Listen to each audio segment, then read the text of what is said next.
Hello and welcome to Stage Zero Garage. A while back I had done a video of my Red Nite Express truck, the black Lil Red Express, and I wanted to actually go through and put all my photos and my videos all together of the progress from when I got it and the restoration, the teardown, and the putting it back together. So this is a Lil Red Express truck. This is how they looked from the factory. This is how mine looked when I got it from the person I bought it from off of Craigslist. I got it for $1,500, and I also got an extra bed, some bumpers, wheels, and a couple grills as well. Had it run for some time. I think it last ran in like 2000, so it had been over 10 years. So while it looks like it has a nice patina, in reality, it was really crusty. You know, the bedwood was all rotted away. The interior wasn't too bad. The dash wasn't cracked. The seats weren't really ripped up too bad.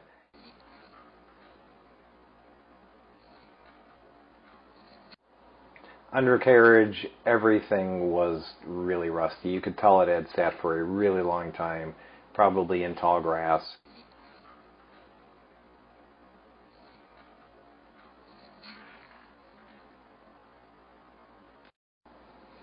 Yeah, here is where I got it running for the first time.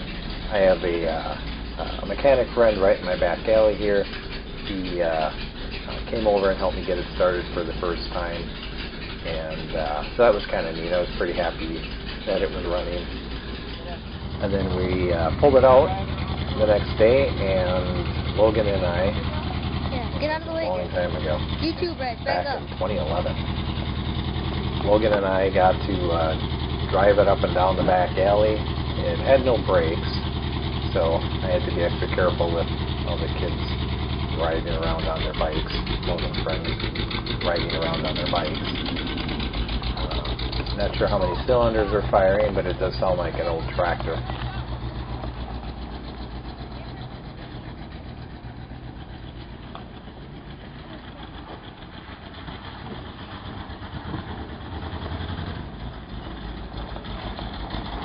Fun hearing the boys comment. All these kids are all since graduated from high school and in their 20s now. I think it's awesome. I do. I think it looks bad. I don't know. At this point, I still felt like I was going to, maybe fix the brake lines and get it running mechanically, and worry about the body and everything else a bit later. I thought he was gonna do it. No. That'd be. As it's coming up, you should be able to hear the tires chirp as I had to throw it in reverse to slow it down a little bit, since again I had no brakes. Yep, I have a little smoke there.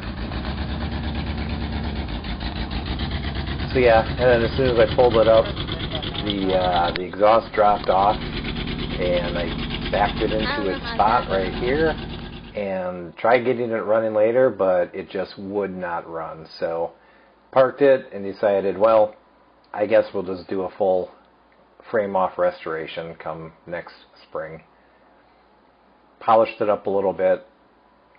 Kind of wish I had been able to keep this patina. I really did like this look, but as you'll see, as I started tearing it down, here I'm doing the first tear down in March of 2011.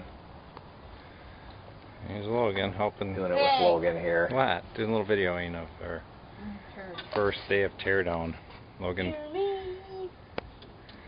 finding change and other souvenirs. 77 cents. 77 cents so far. We're still behind. Oh, no. And some Nolte's tokens. Perhaps get a free car wash out of this in the end. Here's Reese helping. I wanted to include him a little bit, so I had him pull a few pieces of carpeting out and throw it in the non-existent truck bed. There's no floor there.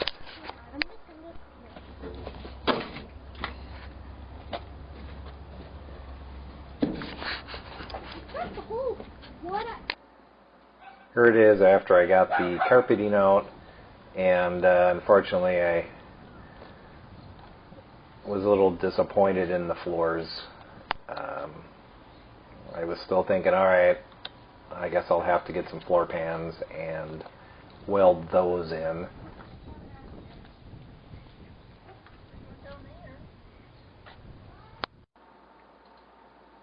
As you can see, the floor pans were all gone, as well as the supports and the rails. So that spring, we kept on tearing it down, got the fenders off, and interior fully stripped out. And I got the fenders off the bed, and that's also when I realized how bad the bed was. Most of the bolts I had to cut out. You can see the holes in the side of the bed where they had just rusted through. And then here you can see the frame not looking much better, pretty crusty. I had a pretty good feeling that I was going to be taking everything off.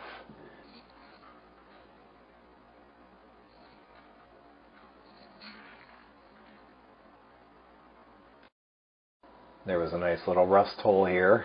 I could see it behind the perches.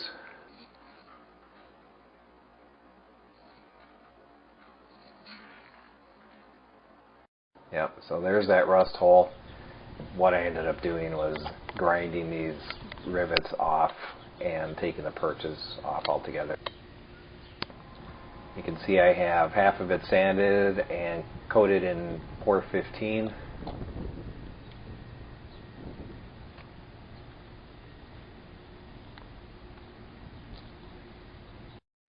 I did find a 74 bed right away. I was pretty surprised to find this on Craigslist so soon after getting the truck. It was a little sooner than I figured I was going to need it, but I didn't think I'd actually find another bed close by, and I got it for $450, I think. Pretty clean on the outside. The inside of the bed was pretty beat up. Turns out the fuel filler was actually a little different than the one on the Lil Red Express. If you recall, I said I got a bed with the truck when I bought it, and this is it, but it was a 60s bed when the fuel tank was in the cab. So if you'll notice, there's no fuel filler on the driver's side of the bed. So I couldn't use this one. I didn't want to cut a hole into it. Plus, on these, the fender was shifted back about 1.5 inches or so on the driver's side only to accommodate the fuel filler. I did, however, keep the fenders and put those on the truck. Here's my discard pile. Includes the original bumpers, the core support, front fenders, including the inner fenders, and the bed pieces. The only thing I saved off the bed was the tailgate. And this is everything that I was keeping. The new bed, the doors, the cab, the hood. Still had hopes of fixing the floor. Here's all the suspension components and driveline that I just have set aside here, getting ready to be cleaned up. Yeah, this was the bottom of the cab. It was pretty bad. Floor pans are all rotted away, the cab corners are rotted away, the cab supports are gone. There's 2 rails that run the length of the cab, and those are all gone. And also the rockers are bad too, so I decided to start looking for a new cab.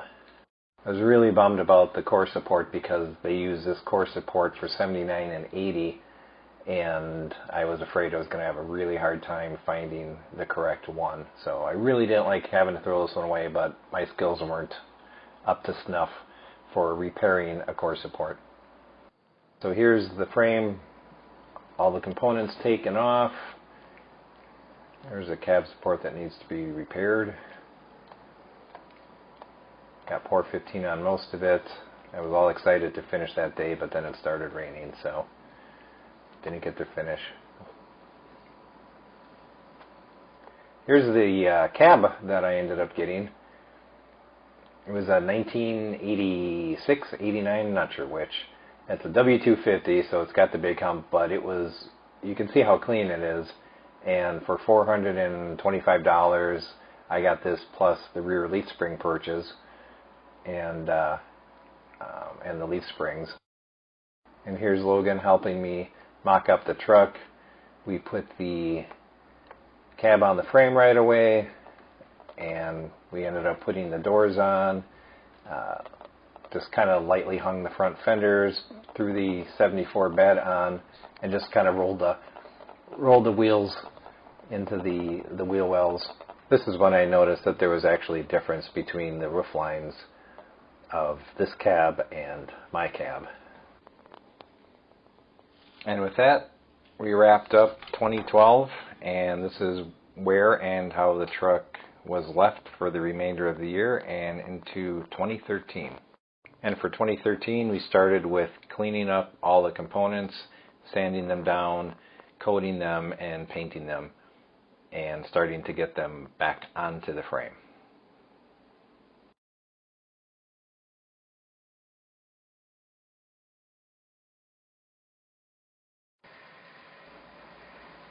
This was one of Logan's favorite tasks, burning out the bushings.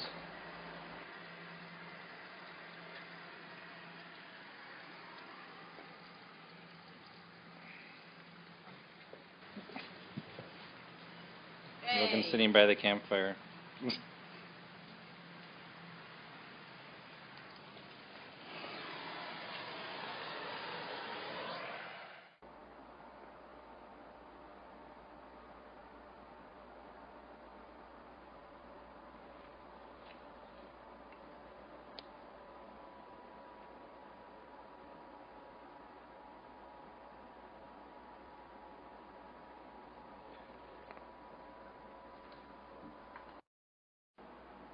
A little walk around of the truck after I got the wheels on.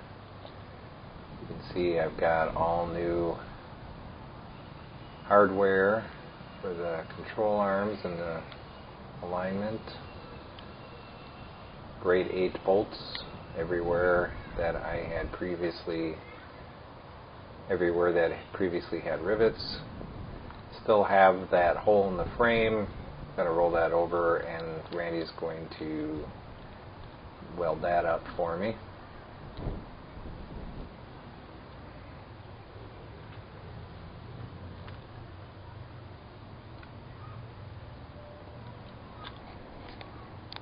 So here's the before and the during of the repair that Randy had done. Here I'm using straws to figure out the length of brake lines that I need. I actually bent and flared my own brake lines. That went marginally well. I did find a passenger side fender. Someone had told me that they had some issues with some of the aftermarket fenders not aligning right, especially if you had an aftermarket fender and an OEM fender. So I decided to start trying to find original fenders for the truck. The person that had the fender for me, he even had a core support with the valence on it. And then October came and it was time to put everything away. Threw it all on the frame and rolled it into the garage for the winter. And then over the winter I brought in the wheels and the bumpers, and I cleaned them up really good using the tinfoil and water. And then when it was warm enough during the winter, Logan and I would go in the garage and start working on the engine, tearing that apart.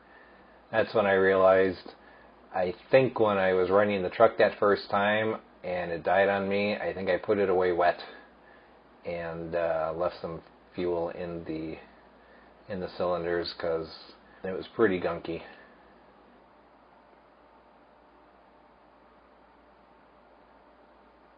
Logan and I honed the cylinder walls and re-ringed the pistons and got it all put back together for the spring.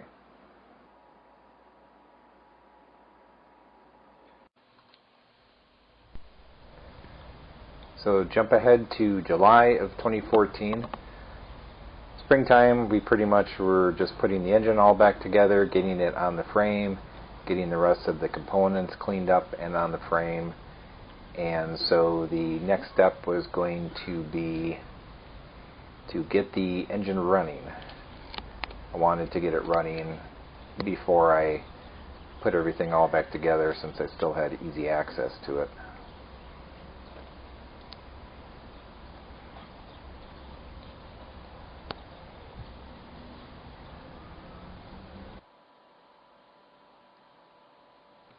So here we rolled it into the garage, and I hooked everything up, all the electrical, coolant, and so forth, and that way I could make sure all the wiring was correct as well. I had a little trouble starting it and blew up a muffler. Of course, Randy came by and helped me get it started. This was later that day when we got all the bugs worked out. And it's really nice to be able to hear it run.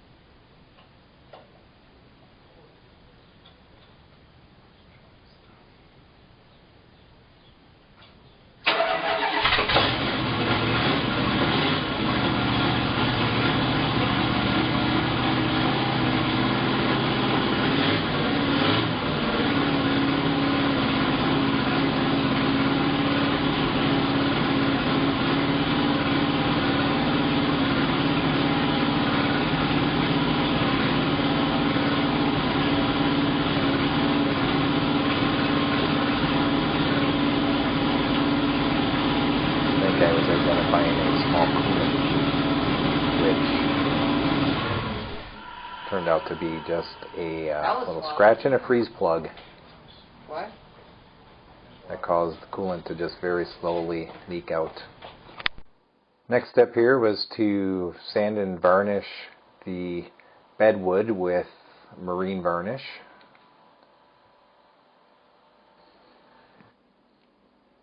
So jumping ahead about 3 years, here we are with the cab sitting on its back.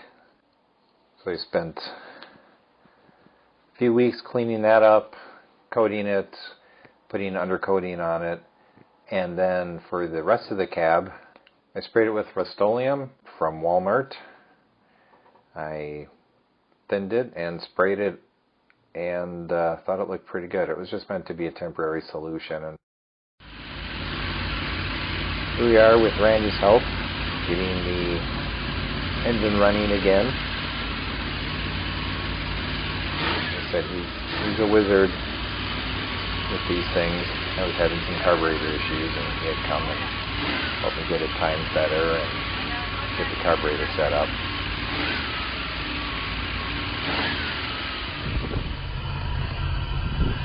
Right, so here it is, driving out under its own power in 2019. Yes, this is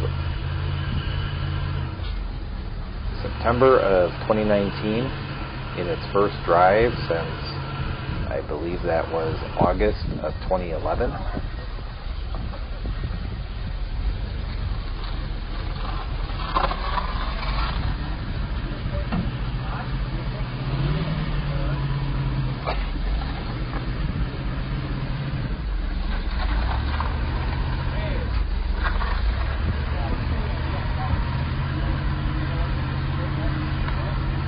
Yeah, you can see that it's pushing quite a bit on those front wheels.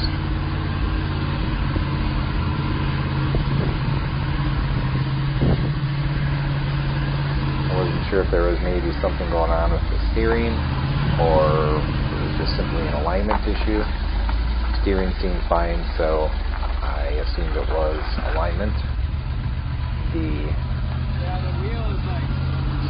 to that was actually steering.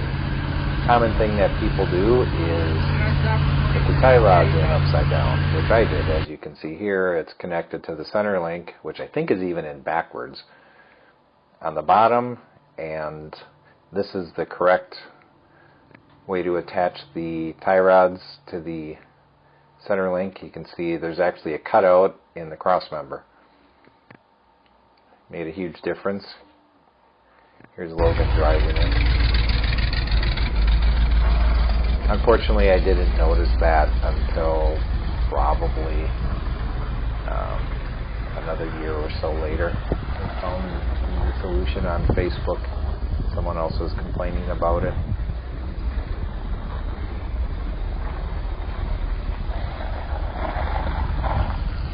The red hood hinges. These are the original hood hinges. I still haven't painted them. I'm just going to keep them red. It's the original.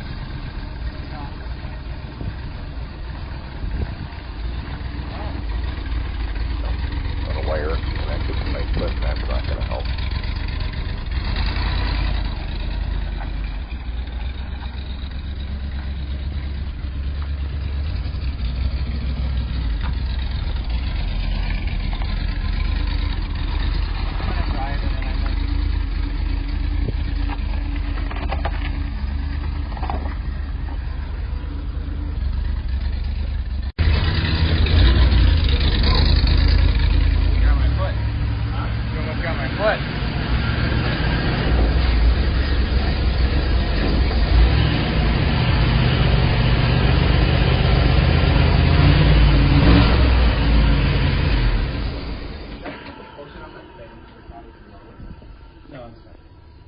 That was rough. Yeah. So the alignment's a little off. Here it is with the bed on it. The nasty tailgate. This was about a month later.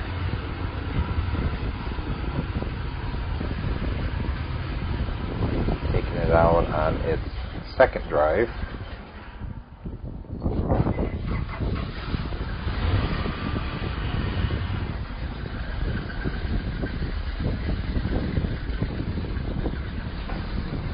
Yes, it's still pushing. Take the long way around to make that turn.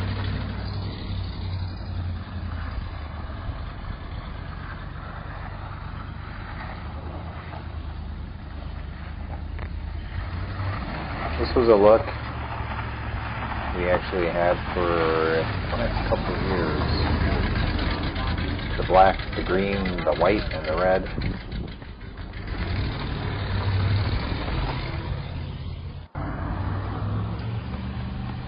On the steering, I think you can even see I was struggling with that. Out of alignment.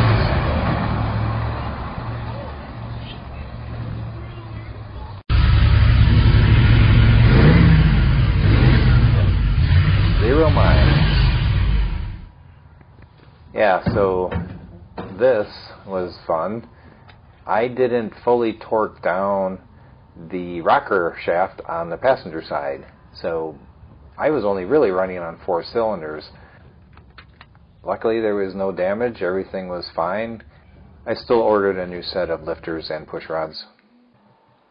Yeah, so here it is in 2020, and Logan's going to take it over to his work and get it aligned.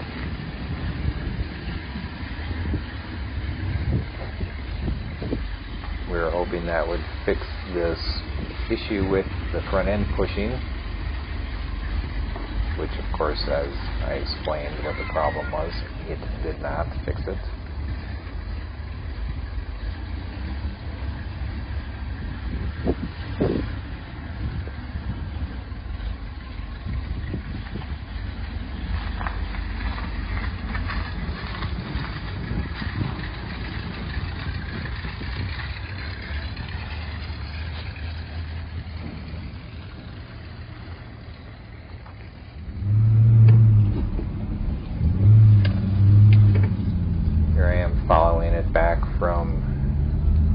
alignment work in the Mustang.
Yeah, I had an interesting issue with a U-joint that crapped out on me on the highway.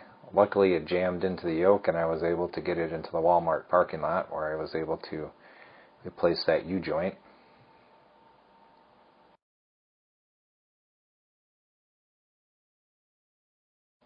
Here's the dash when I was still working on getting it to match how it was in stock form. I was having a real hard time of matching the silver argent, and also the bezels were chrome, and I wasn't liking the silver that I found, and the chrome didn't look great either.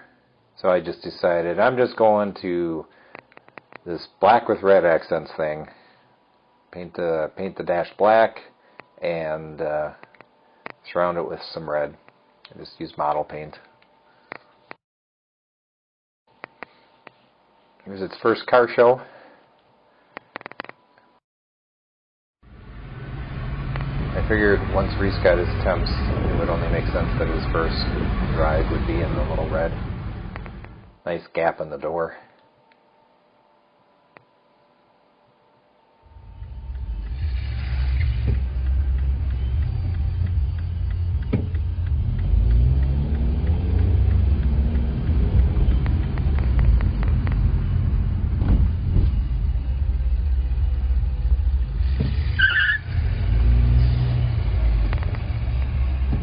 Really starting to come along, getting to be a nice solid runner.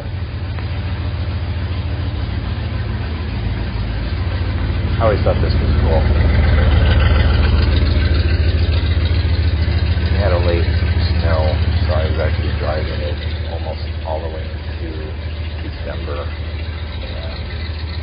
But it was neat how all the exhaust was rolling out of the garage like that from the stacks.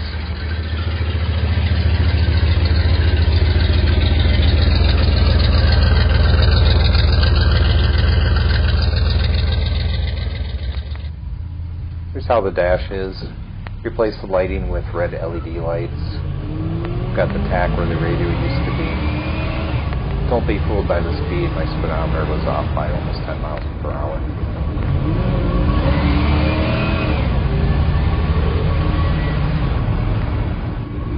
There's my radio there on the right. It's a Boss Marine radio that I put in place of where the tachometer was. It's May of 2021. Reese is driving the truck bedless to his first day of school. Why is it bedless? Because I'm drilling the holes and getting it prepped for paint.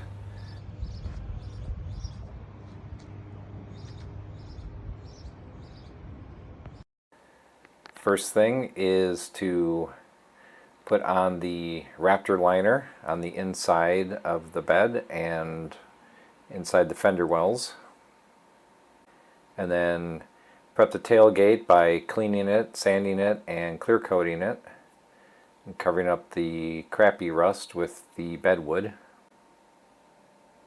Sanded down all the fenders all the way down to the metal. After I got everything primed with filler primer, I then went and did the body work, learned how to use a hammer and dolly.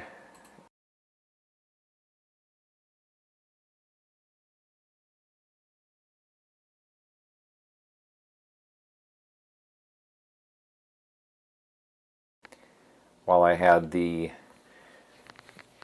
fenders off, I went ahead and put the steering brace on. This is useful to keep the frame from cracking behind the power steering box. Unfortunately, while I was getting everything all prepped, a sudden wind gust came and knocked my hood down and bent up the area by the latch. So I went to the junkyard and picked up this hood from the Ram Charger. Luckily it was pretty clean. Instead of painting the exhaust brackets, I just sanded them down to the metal and clear coated them.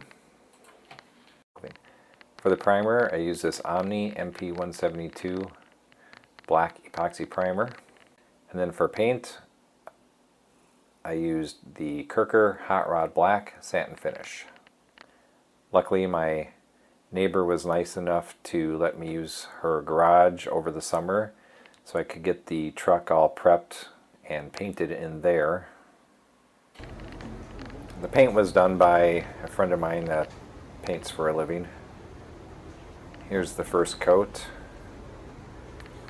He suggested he paint it since this satin black can be really hard to lay down. You have to keep moving, and if you stop, you can see exactly where you stopped and started back up again. So here's the truck all put together. It was nice to be able to let it sit and cure in the garage for a little bit.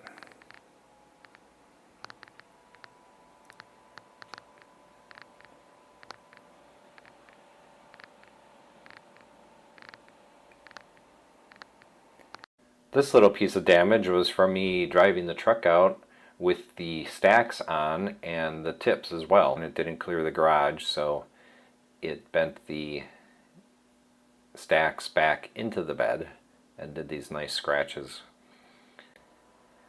I just touched them up. My painter wanted to come in and redo that whole area. I said it's fine.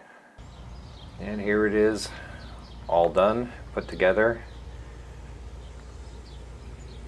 Don't have the pinstripes on the fenders just yet. But boy, it was amazing how nice it drove after finally having everything bolted on tight the way it's supposed to be. And the first time Logan and I took it out, we hit a bump and it made no noise. We just looked at each other in amazement. You can't come meowing when I'm trying to record stuff. Why are you being a jerk? You go be quiet. No, I'm not talking to you. Like, in general. So, go do something.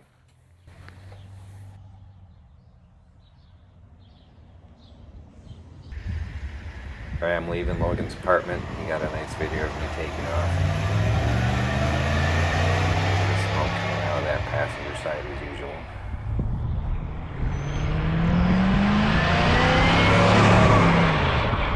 Here's a redemption burnout I did after I tried one on my first video. I went back in and tweaked my carburetor with better results.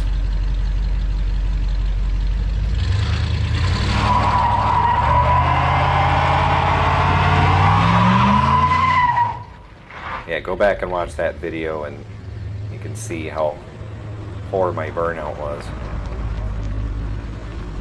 Well, that'll wrap up this documentary about the building of the Red Nite Express. Go ahead and check out the video that I have. That'll be linked at the end here, and of how it is now. And we do a walk around and driving of that truck. And next step is going to be to actually do a body swap between this truck and the 79 step side that I brought back from Washington State. Go ahead and watch that video as well, and then I will proceed to do an actual correct Lil Red Express truck restoration on this frame.